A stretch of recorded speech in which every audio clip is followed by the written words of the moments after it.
Good morning. This is a conversation, the first of what we hope are many conversations between a collection of scholars from the NABF, the denominations affiliated with the NABF, around issues confronting our churches and our world. Joining us today are Dr. Reggie Williams, Associate Professor of Christian Ethics at McCormick Theological Seminary in Chicago, Dr. Amy Chilton, Visiting Assistant Professor of Religion at Wingate University in North Carolina, and Dr. Jessica Young-Brown, Assistant Professor of Counseling and Practical Theology, and also Director of the Barry Young Center for Ministry Formation at Virginia Union University in Richmond, Virginia. And I am Derek Hatch, Associate Professor of Religion and Chair of Baptist Studies at Georgetown College in Kentucky. I'm also the coordinator for the NABF Scholars Collaboration. So the conversation that we have today is happening at the end of October 2020. So we have right on the cusp of an election, sort of a very tumultuous summer with unrest around racial injustice and the ongoing COVID-19 pandemic. And then those two things together sort of, I think, cracked some fissures, some fault lines that were already there in a variety of other ways. So there's a lot of things that we might talk about today. I think I might open by asking each of you the question of how do you describe the time in which we find ourselves? I mean, what sort of comes to mind to describe this time of human existence, or this time for the church even?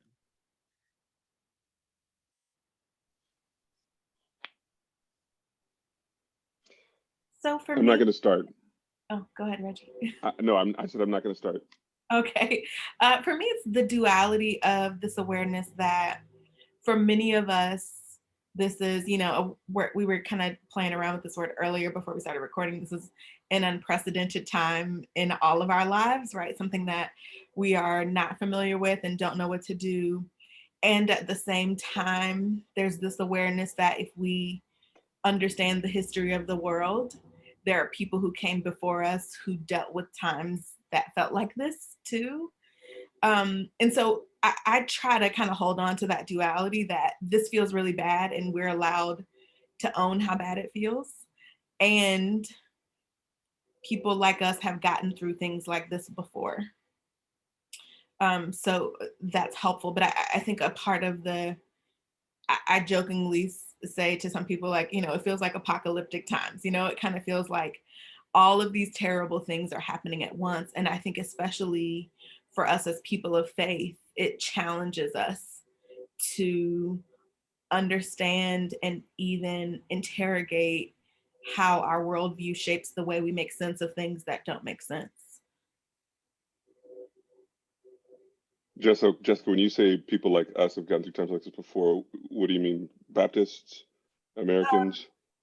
So all of the above, I think. For me, when I use that collective pronoun, I'm also talking about Black folks, right? And so it's the sense that whatever our intersecting identities are, many of us have experienced hard times before, certainly in different ways, right? And at the hands of different people, right? But that bad times are not a new thing to human existence, right? Certainly I think the way we navigate those times, though, is intricately connected with our identity. Reggie, I think that's a great question. I've done a lot of thinking about initially at the beginning of the pandemic about this idea of recalibration. And all of a sudden I'm not driving 70 miles a day. I have time to read fiction. I'm baking bread, all the privileged things that people are doing if they're not worrying about actually dying.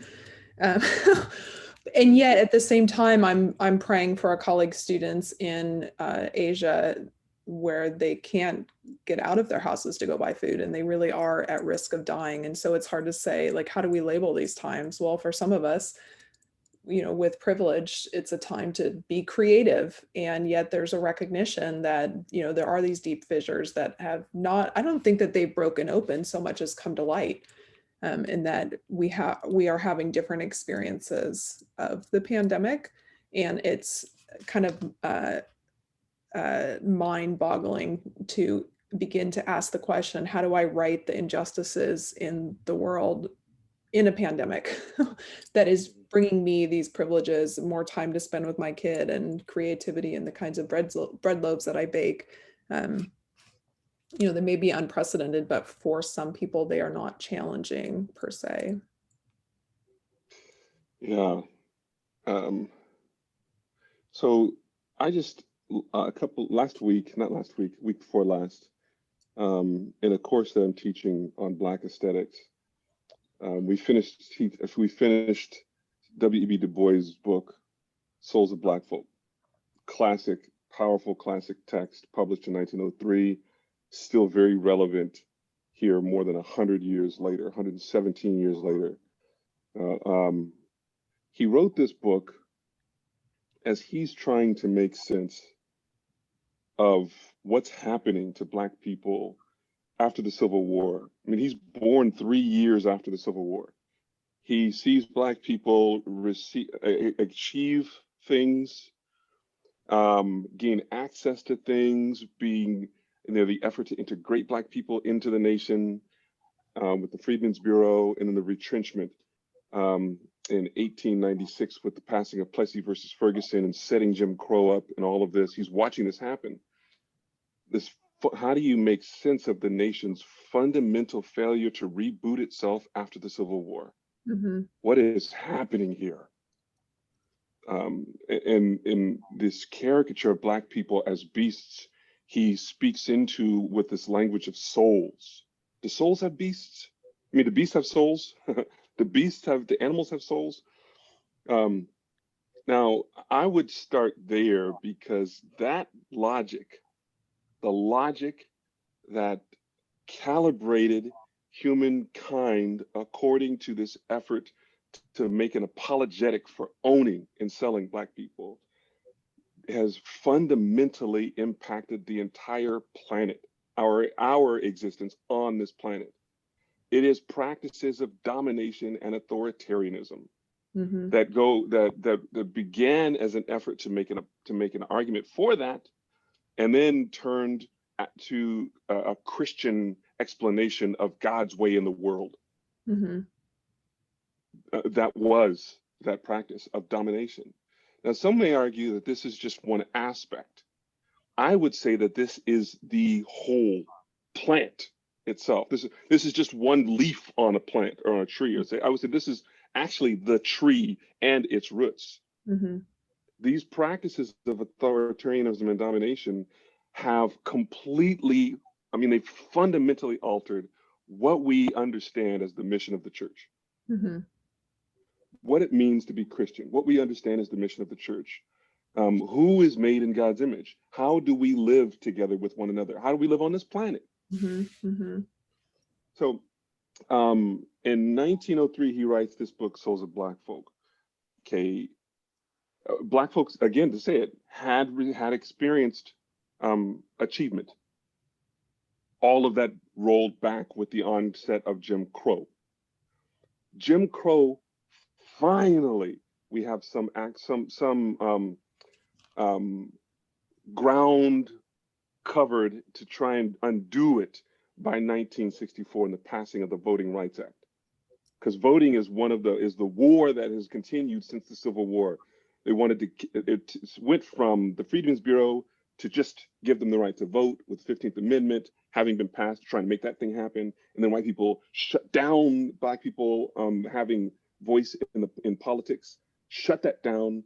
And then 1964, Black people get the vote. And I'm missing a few things here, but let's fast forward to 2013 and overturning of that voting rights. The lifting of the restrictions, I should say, the tools that were put in place to enable people of color to vote, and then the complete recalibration of that whole thing in lots of different states. Here, retrenchment, till they took their country back in 2016. And then you're seeing again these significant rollbacks all over the place. They're still fighting the Civil War. What is the role of Christianity in this? What are our churches doing? Because this is not just, it's not just affect between people of color, and it's not just about engagement with people of color. That kind of insidious ideology completely has distorted our Christian witness. It is damaging the planet, Mm-hmm. and it's emptying our seminaries. Mm-hmm. So this is very helpful. So as we're thinking about, so we have some interrelation of maybe even some of the most pressing issues that we have in our time. That they're not simply, here's one over here, here's one over here, here's one over here, that in fact, they're very much interrelated. And this is, I think, what's helpful about maybe getting a bunch of academics together to talk about these kinds of things, is that there's a way that we can kind of see those interconnections and hopefully identify ways in which we might at least move forward, we might say. So taking the lead from Reggie's comment there, talking about practices of domination and where those practices and really an ideology of domination that kind of colors everything and affects everything, we might say. How can the church take that seriously? How can the church identify the ways in which they are entangled in that, right? I mean, that's really the question. It's not just how do you sort of look at that over there and then respond to it. I mean, Reggie's image is one that we're already entangled in that. So how does the church recognize that entanglement? And lots of verbs we could use here: resist, respond, at least those, perhaps more. So maybe, well, how would we respond to that? I think that we have to make a point to tell true stories. Thinking about domination and the simultaneous move in philosophy and theology and then Christian practices around domination of the earth. So this idea in the Enlightenment period that God is all powerful, we are called to be like God, we will also be all powerful. And in the words of Francis Bacon, bind nature to ourselves and make her our slave. Mm-hmm. You know, we also see this in the settlement of the Americas with the proclamation before the Spanish courts that Native persons should be enslaved and dominated because essentially they have no souls. And then in our own racist practices today, and you know, part of how I do this in my classroom is that I want my students to have an imagination for a different kind of future. And I think that that requires that we tell true stories. And that goes for the church as well, that we tell the truth about how Christian scripture has been used to dominate and destroy in ways that are not true to Christian scripture and not true to what the life of Christ reveals to us. And one way that I encourage my undergrads to do this is by reading stories from people's lives that are different than their own. Or in my theology class, I require them to go to worship services that are significantly different than what they are used to, because I think especially in today's bifurcated political world that we're also seeing in the church, that we don't easily have access to stories that are different than ours. And we need those stories in order to tell true stories that are not just our stories. I think it also requires that we own the areas that we are privileged, right? And to really think about that in a deep way, not just, oh, here's my 5 list of privileges, right? But I think because a part of what happens is the people who are privileged get really comfortable and lose sight of the fact that their privilege is bound up in someone else's oppression or disadvantage, right? And so I think it's important to be able to extricate that. I tell my students all the time that Christians are great at picking and choosing which pieces of Jesus we want to connect with, right? And so the admonition is look at the whole Jesus, right? Look at the radical Jesus who was not invested in the status quo just because. And when we expand that to the church level, it means, what would it look like for us to not just be invested in doctrine just because that's the thing that makes us Baptist, or that's the thing that makes us, whatever denomination we are, to really interrogate ultimately, this organization, this system that we're a part of, is flawed because people built it, right? And so what does it mean to love it, but also question it and demand that it be better when the time calls for that? So I think it takes a little bit of sacrilege to do this reorganizing work as well. Sacrilege is the right word. Wow, that is the right word. That's the right word. Because it may, for people at this point in history, which is really another turning in the resurfacing of this ideology here in its really toxic way. As I was just talking about 1877, and then 1896 and then 1964, when there was this sense of progress for people of color in this country, white people constitute the way that this practice of domination is living in the country. It's like a virus that's refusing to let an antibody win. Mm-hmm. It reconstitutes itself, and it trying to assert the fact that you will not remove this.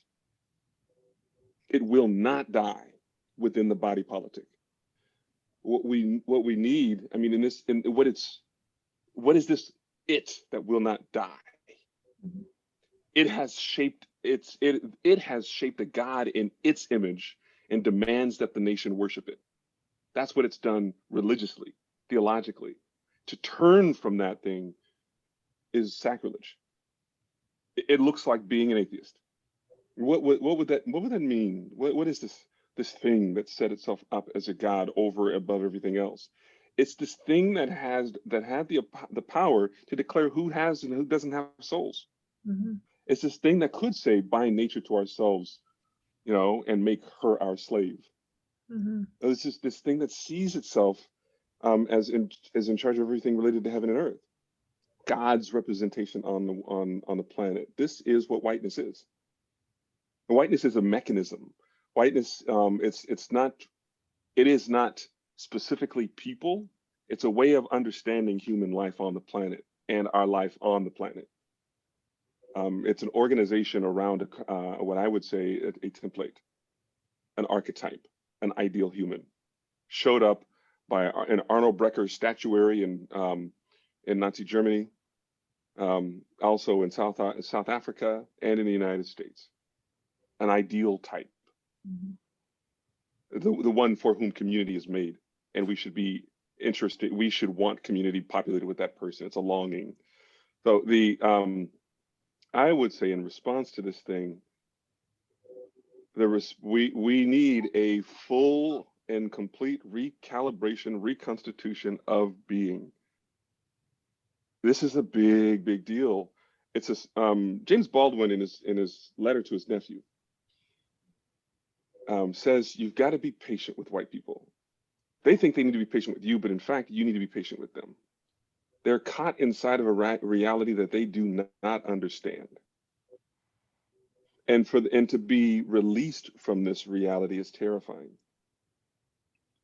And can you imagine, he says, waking up one morning with the stars on fire and the moon falling from the sky? That's what it would mean for them to recognize that you are in fact human. A complete reconstitution of being. Reggie, when you say that, it brings to mind a nice theological term that we moderates and progressives don't like to use. I gave up on sin a long time ago. The idea of sin. I have a memory of my daughter at 4 years old or so coming home from Sunday school from the church that you and I both used to attend and using the word sin. And I remember being like, who told you that word? And yet I don't know a better theological term to encompass what you're saying. And if we can label it as sin, if we can label patriarchy as sin, rather than some God-given right that particular people have to exist with power in this world, then we have to think of other theological terms that go along with sin, of repentance, Right. Of turning, of being sanctified, of becoming holy. And these are these are all terms that, because of their evangelical associations or fundamentalist associations, we've given up, and yet they encompass this broken reality that you're naming. Well, when part of the problem is it's sin captured by notions of personal piety, Uh-huh. you know, of individual relationship with God, of personal savior. Yeah. You know, these kinds of things make it hard to appropriate that language. But when we recognize that there are a broad swath of existence in this world that is fundamentally distorted from what it's supposed to be, Yeah. that's sinful. I think if we can think of sin in terms of powers and principalities rather than me as an individual, and the work that we all have to do with our students when they say, I'm not racist, and I say, you benefit from a racist system.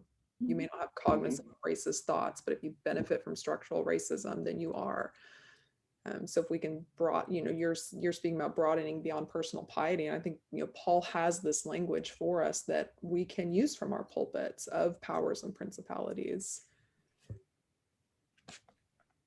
Derek, Dr. you were about Brown. to say something.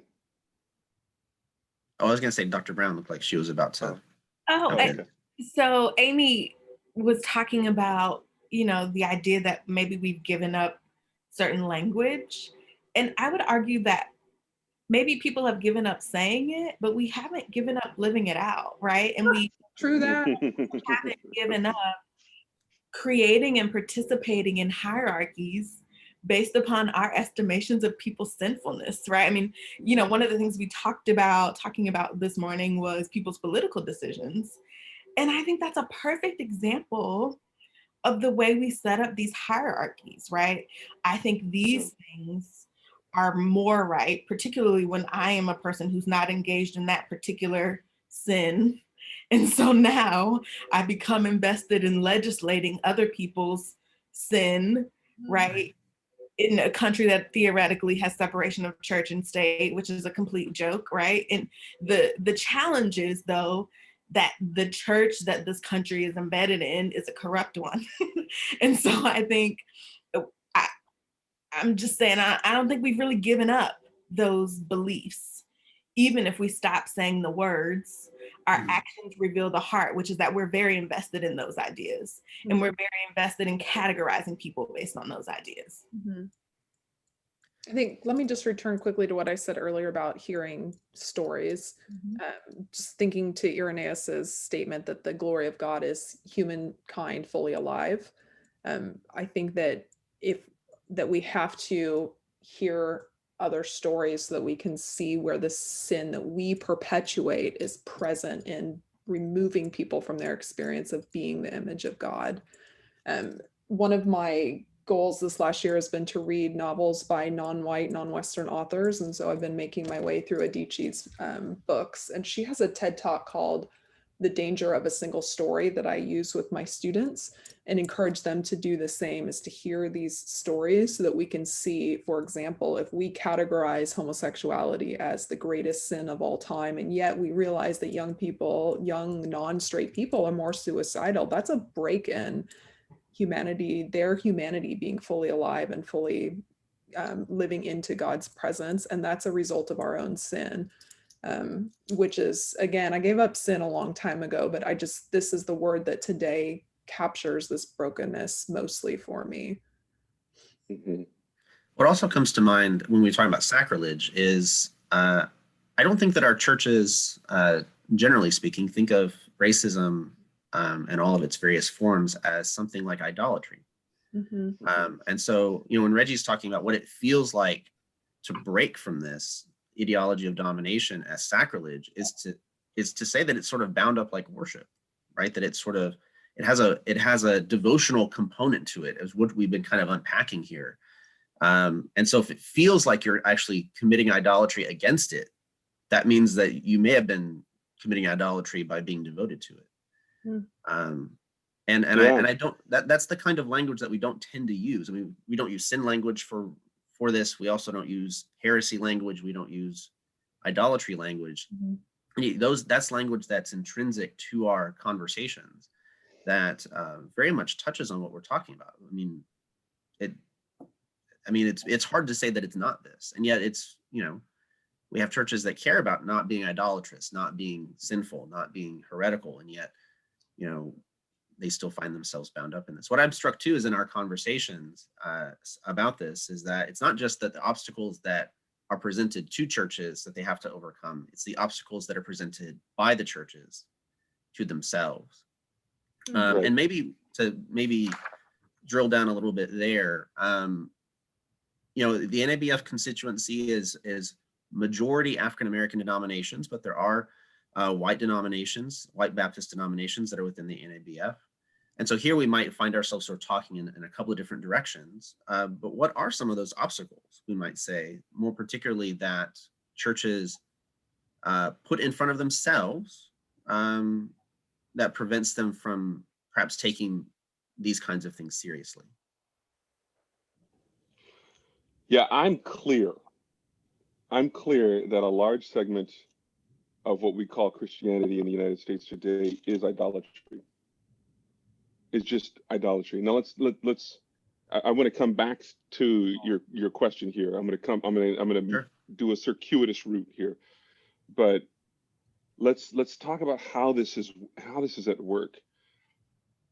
A friend of mine's book was published. I want to say Jay's book was published in 2008. Race, a Theological Account. And in that book, he makes this clear reference to idolatry, Christ as a modern iteration, white Christ in particular, as a modern iteration of the ancient Christological heresies. How does this work? How does this work? See, as it pertains to the religious cultural heritage of the Western world, Jesus is white.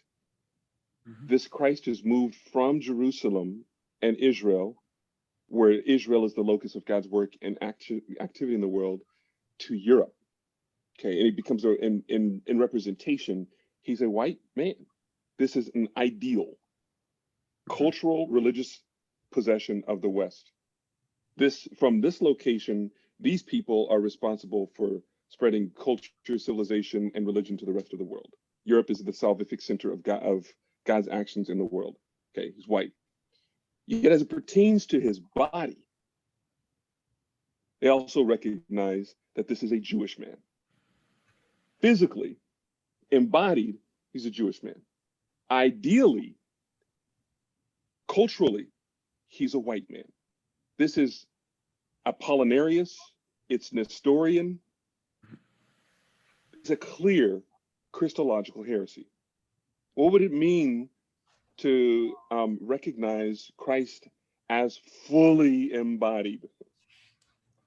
Like the Chalcedonian Creed, fully human, fully divine. That divinity is located within that body, that Jewish body, not that European ideal. So when we set up our worship around in such a way that centers Europe in content of in relationship to everything that's sacred, and talk about the extra canonical sacred texts as well, that divinize culture. Where the culture in life of the American Republic has some theological obligation towards it. In other words, to be a good patriot is to be a good Christian. These things they all smack of that white Christ with this that is idolatry. The nation is not God's kingdom, for example. And let's talk about a more obvious manifestation of this. I orient my worship and my understanding of the mission of the church on Harriet Tubman. Okay, she comes from a community of believers who, as Albert Rabbitoe would say, Albert Rabbitoe tells us in his book Slave Religion, snuck away to hush harbors to pray and worship, hanging wet blankets to keep the sound from getting out because of the dangers of being caught praying as Black people in a white Christian country. The dangers of being caught praying, preaching as Black people in a white Christian country. That when she left and when she took others, she was being immoral. She was being chaotic. She was breaking laws, all of that evil. And she was following God. And so were they, as they understood themselves to be. Mm-hmm. Which one was doing the will of God? Both of those are Christian. I would say that the ones who she feared were idolatrous.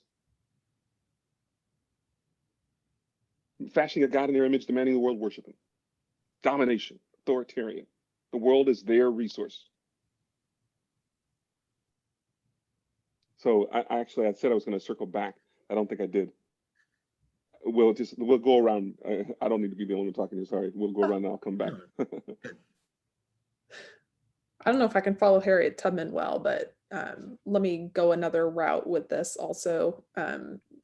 You said something, Reggie, about white domination and thinking through how I've structured my courses and the prevalence of Euro-American commentaries and theological texts.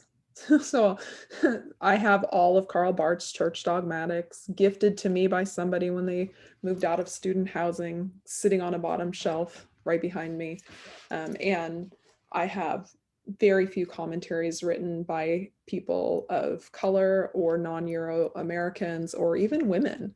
And so, as I've done some pulpit supply in the last few years and really wanting to expand the voices that I hear in the interpretation of the text from different lived experiences, I can't do that from my own commentary library, which I'm ashamed of and I'm working on. But thinking of just the local pastor and who they have available on their shelves, most likely white, European biblical scholars or Euro-American biblical scholars. And so one of the recommendations that Steve Harmon and I make in our recent book, Sources of Light, is that pastors need to expand their commentary library and read biblical interpretation from other life experiences, admittedly from other life experiences, not from people who look different and are just trying to do acceptable Euro-American theology in their texts.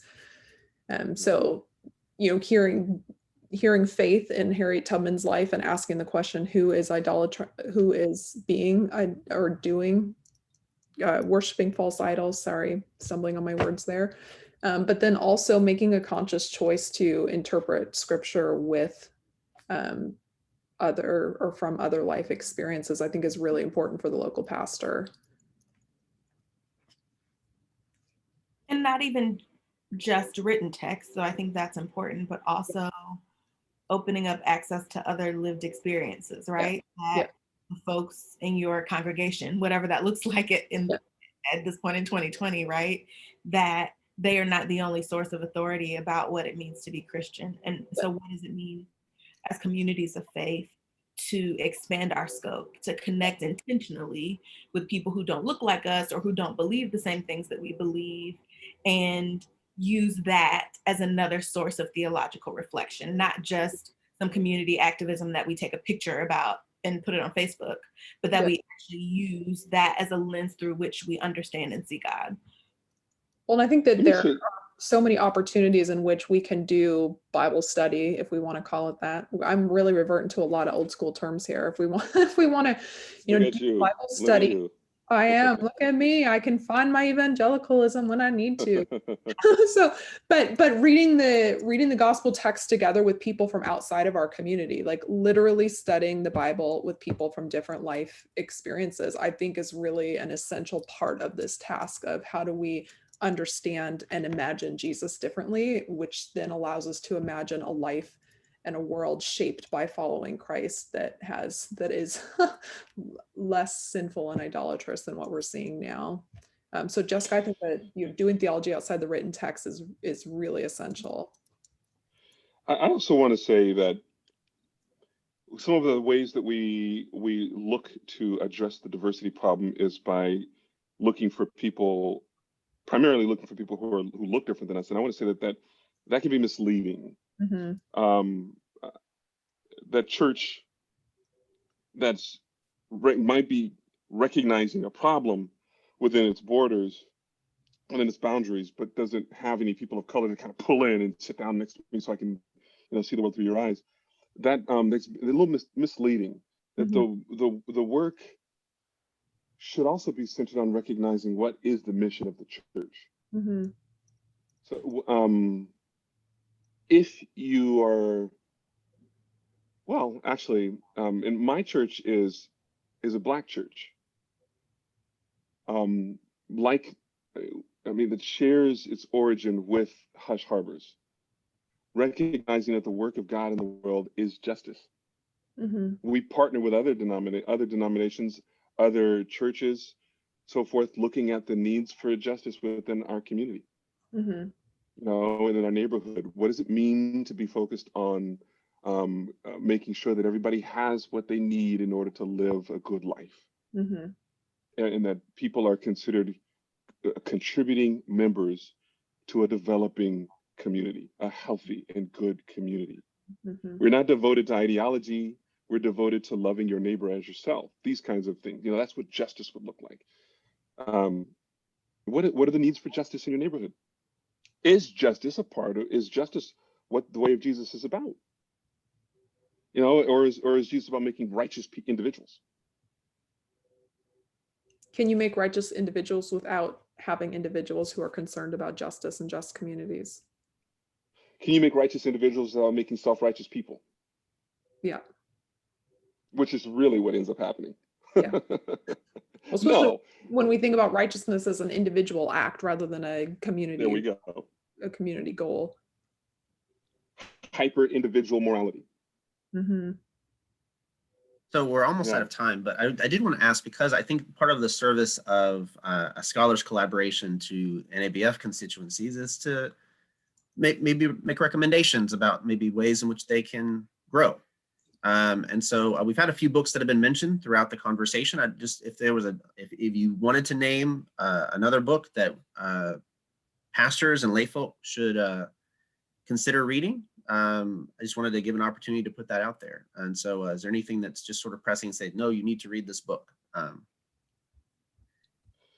I would say Willie Jennings' new text, After Whiteness, in Education in Belonging. This is a really good, accessible text. It kind of it describes a bit the problem that I've been talking about here this morning. Okay, great. I like Willie Jennings. I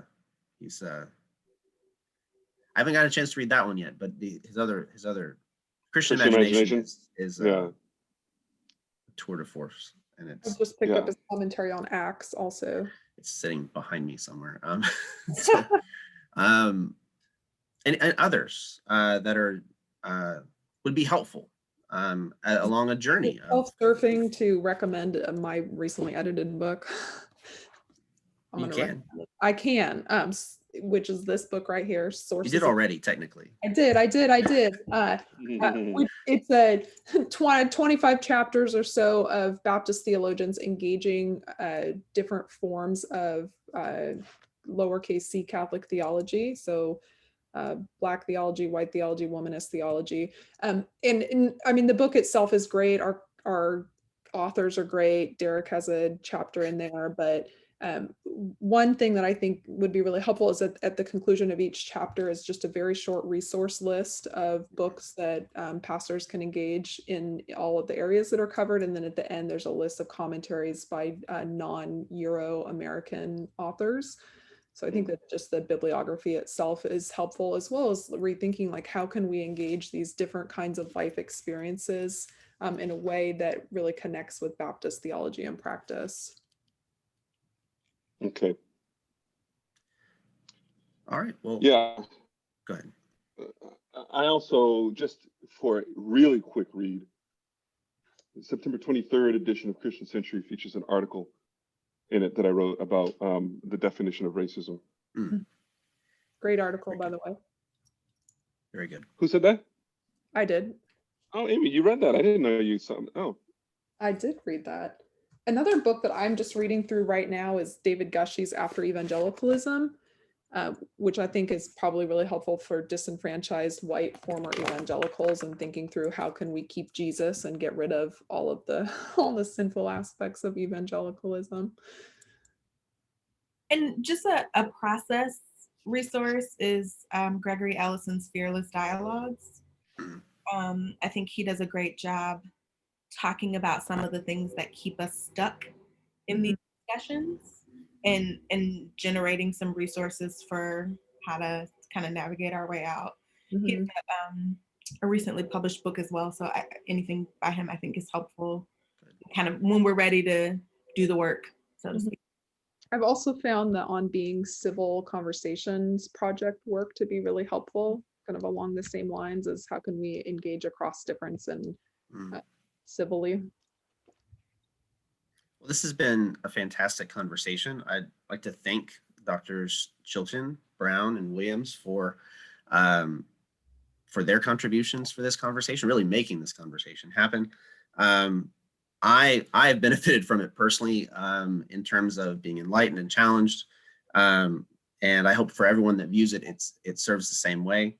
I'd also like to thank Jeremy Bell, the General Secretary of the North American Baptist Fellowship, for creating a venue for these kinds of conversations. And I hope, and for supporting the work of the NABF scholars.